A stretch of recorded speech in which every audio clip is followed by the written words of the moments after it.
What's up guys, it's Mike97 back with another operating systems tutorial. In this tutorial, we are going to determine whether or not our CPU is 64 bits.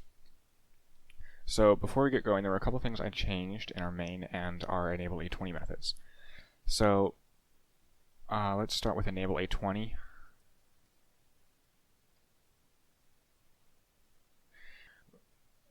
We, for debugging purposes, put out a value to AX that we could determine was the A20 line successfully enabled, yes or no. But we're not debugging anymore. We know that all of these work, so we don't need to do that. And it'd be much faster to end up hanging inside of our enable A20 method instead of printing out something to AX, or loading something into AX and then in our main method determining what we should do based on that value of AX. So every time we see an XOR AX, we should just get rid of it, because if you recall, the 0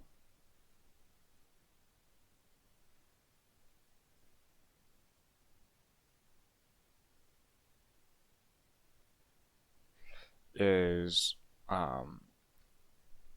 AX equals 0 was the condition upon which the A20 line was not enabled.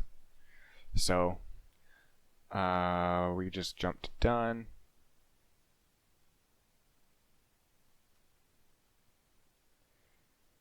And that's it. So I also got rid of our XOR AX here, and instead we print out our no A20 string, which is right here, and then we hang. And if the A20 line is enabled, we just pop everything back and return. So it's pretty straightforward. So with that all being said, let's get going here. In order to determine whether or not our CPU supports 64 bits, we need to look at CPUID. And CPUID is an instruction that basically populates a bunch of registers with information about the CPU depending on what the value of EAX is. So the first step to determining if we have 64-bit mode or long mode is to simply detect whether or not we have CPUID. So let's remove check lm.asm because I have that stuff in there. Let's start over. Alright, so vim check lm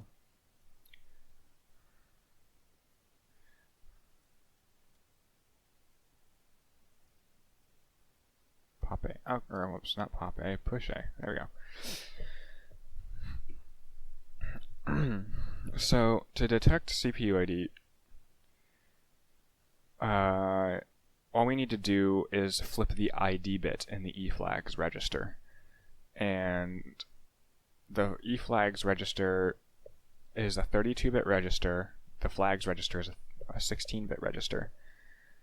And the 21st bit is the ID bit, and if it's 1, then CPUID is supported. If it's 0, CPUID is not supported. Let's push the eFlags register to the stack using pushFD. So that pushes the 32-bit eFlags register to the stack. And then let's pop that into EAX.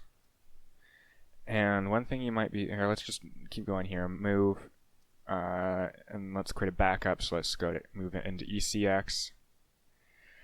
And now we have the eFlags register data in EAX and a backup in ECX. Alright, so what I was going to say is you might be wondering what we're doing with EAX, ECX, and all that, and 32-bit registers when we're in real mode. And one common misconception about real mode is that you are only limited to 16-bit registers, and that's just not the case. In order to deal with higher bit width registers, like 32-bit registers, you have to use what's called a prefix. And the prefix for using 32-bit registers is 0x66, and the prefix for using 32-bit addresses is 0x67. And those would normally go in front of your commands, hence they're called prefixes. But NASM, which is the compiler we're using, is a pretty smart compiler, and it does a lot of things for us. And so it will insert these prefixes for us, provided that the operand size and the address size are equal. So this basically is ECX and EAX equal? Yes. If I put this here, the address size of EAX and ECX equal? Yes. So basically just make sure that they're both equal, and then NASM will insert those prefixes for you, and you don't have to worry about it.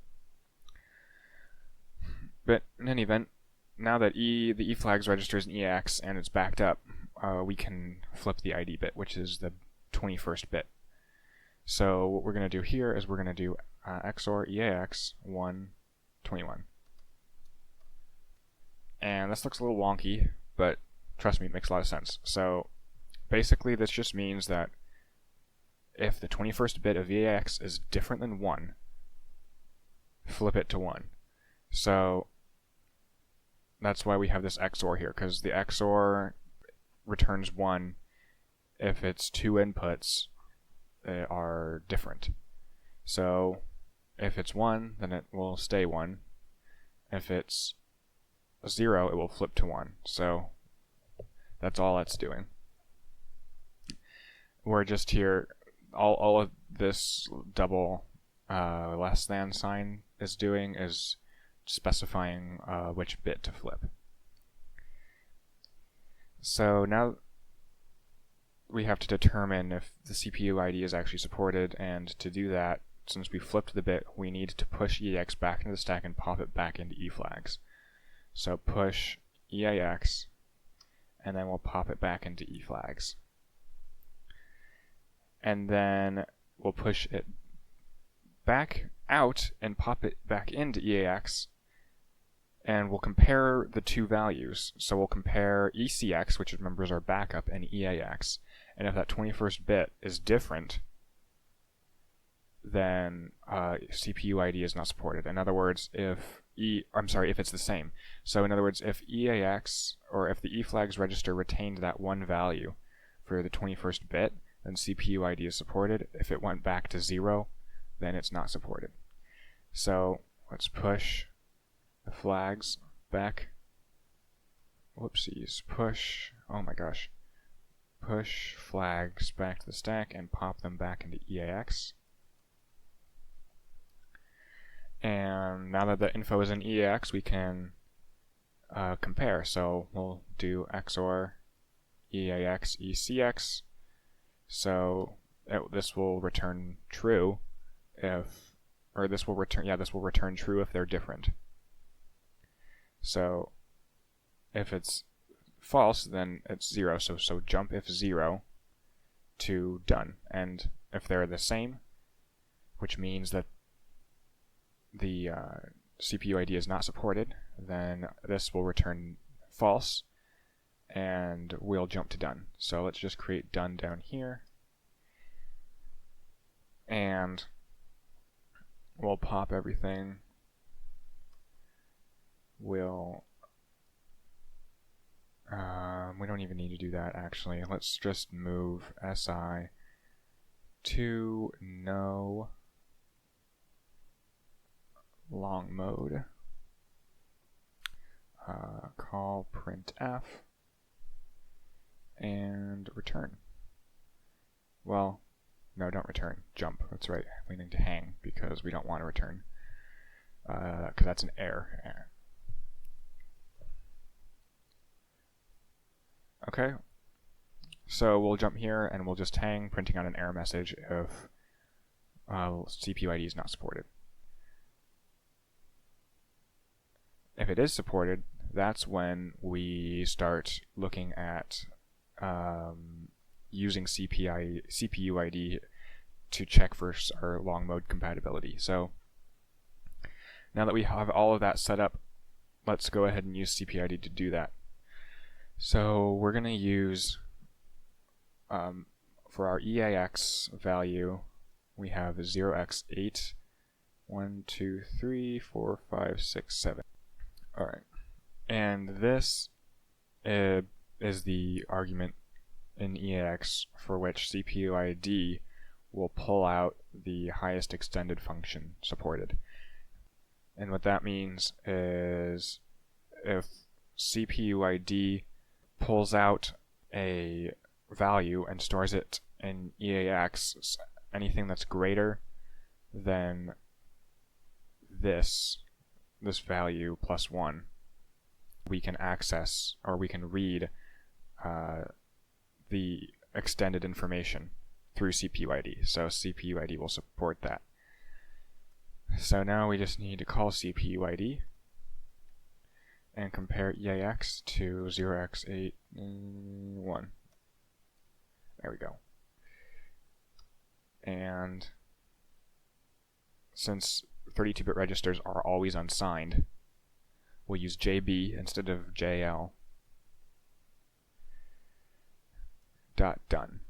Okay, so if it, in other words, so basically this is doing if EAX is less than this number, we'll go to done, which is down here. And we can't get long mode. If it isn't, then we can access extended information through CPUID, and we'll continue on and do that to see if we can use long mode. So this time we'll move EAX to 0x8, 001, which gets extended processor information. We'll call CPUID,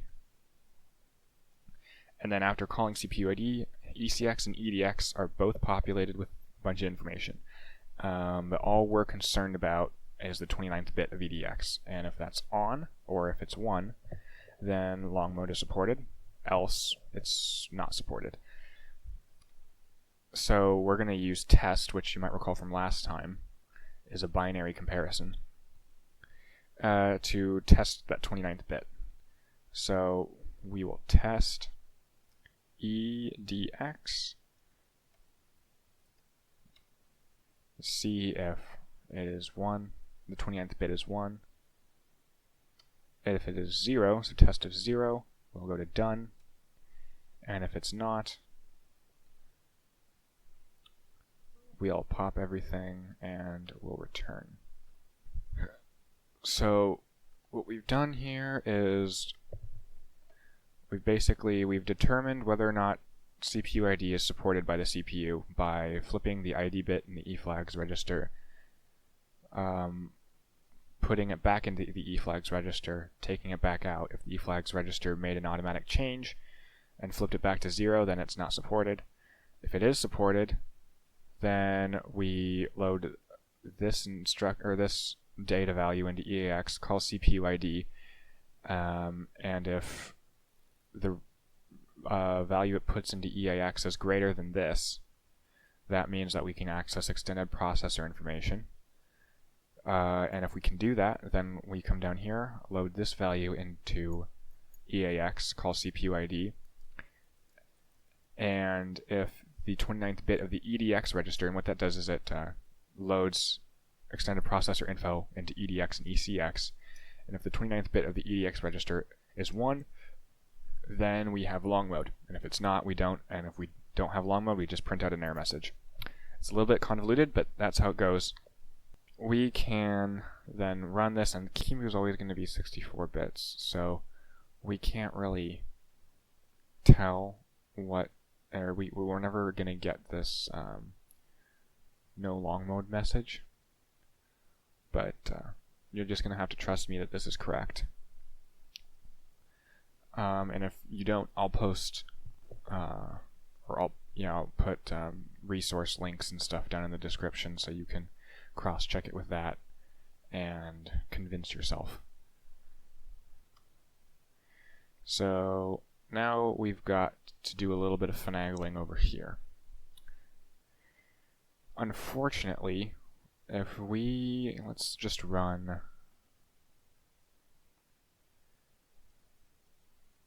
make run. All right.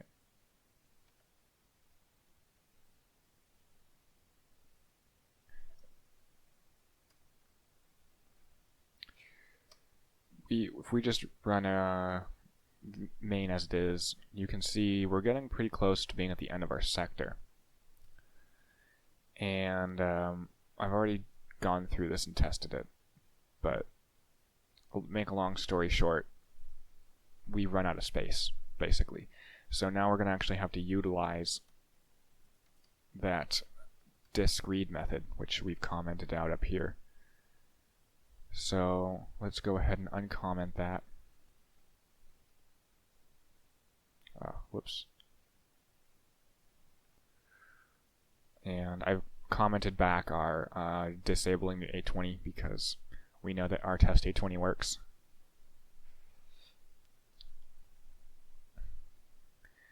So now let's run this.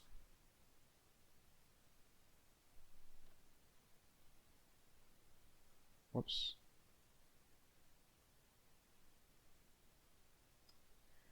And we're even closer to running out of space.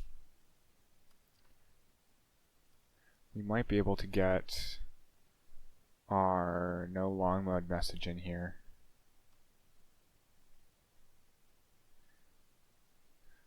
Strings take up quite a bit of space, so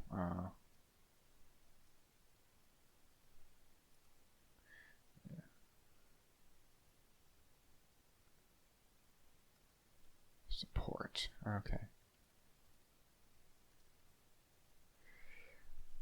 Alright, and then let's come down here. I actually put that message down here because I'm being stupid. But anyway, we're going to have to jump to our second sector. So let's jump to sector 2.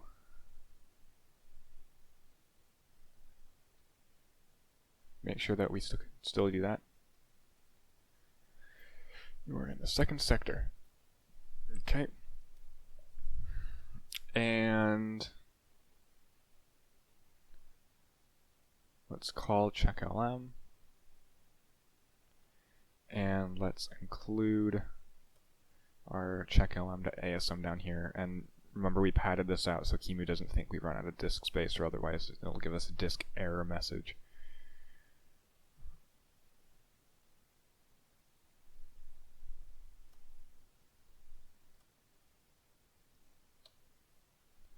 We're in the second sector. And let's just get a little bit of feedback. Let's go into checklm.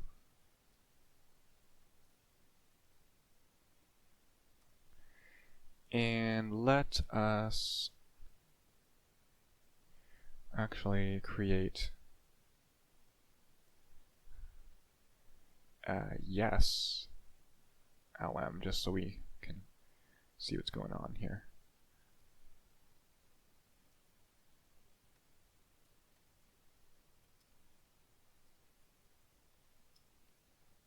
Zero. All right. And we'll pop.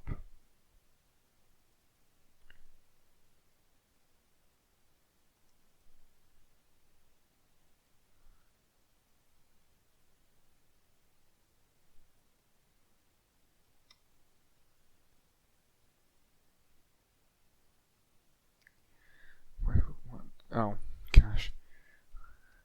Let's save that. There we go. Long mode supported. Okay. That way we know at least it got through all of our tests and didn't hang up somewhere.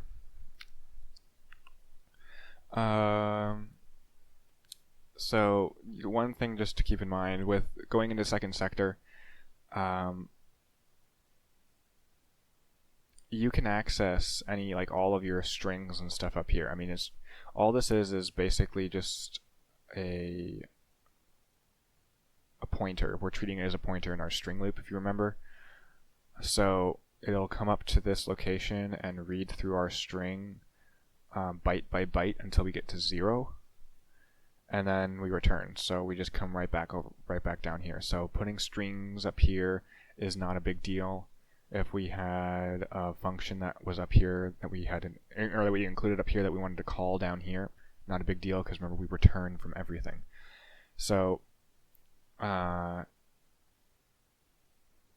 that's basically it. It was a bit of a lackluster video, but next time we'll start talking about paging and GDTs and all that good stuff. So with a 64-bit operating system,